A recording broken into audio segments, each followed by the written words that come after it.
So this here lets me cut every stud the exact same length. You know what I'm saying? So I know that my studs are a certain height, and all of the studs in the entire second floor should be the same height.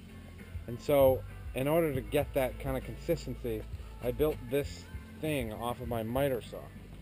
So this is just a piece of 3/4, but it's tacked in here, and then it's supported with this rolly ball thing. And then I tacked this block at exactly 3 inches short of 9 feet, which is what my studs are. There's two 2x6s, they're each 1.5 inches, that equals 3 inches. You take 9 feet and you subtract 3 inches, and then you end up with 9 foot minus 3 inches. Yeah, you know what I'm saying? So this here lets me cut every stud the exact same length. You know what I'm saying? I don't know why I'm talking like that. So anyway, that's a good way to get your studs all the same length for the entire floor. You're going to cut a lot of them. It's not going to be in the way. Just do it, all right? So I was originally going to put my window header all the way up. I forgot to put in a cripple stud. All the way up to the top plate. See? But I don't want to do that anymore. I was looking at it. So this was going to be the bottom of the window sill. And then the window has a certain thickness, and then there's glass. And, you know, I can see out it just fine.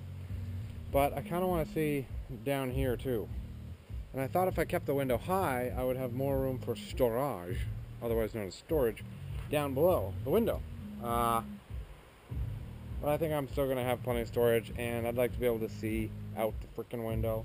And if it's down here more, I can open it easier. Just stop arguing with me, alright? That's what I'm going to do.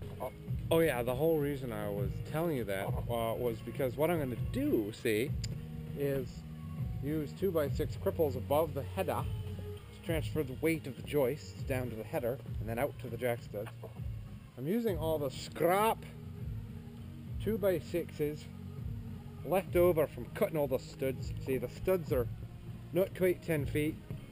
Like I said, they're a little bit shorter than 9. And so if I take the scrap from the studs, that way I'm not using any more wood. I'm actually using less. I'm being conservative. And I've got the worst Scottish accent ever. This is either going to be the best idea ever or the worst idea ever. And strangely enough, it ended up being neither, because the winch broke. It kind of bound up on itself. I mean, I fixed it later, but it just ended up being in the way. And it also was pulling on the joint of the two top plates, which made the wall kind of buckle. So we ended up just picking the wall up. And it worked out all right in the end. So I wouldn't recommend building little contraptions like that.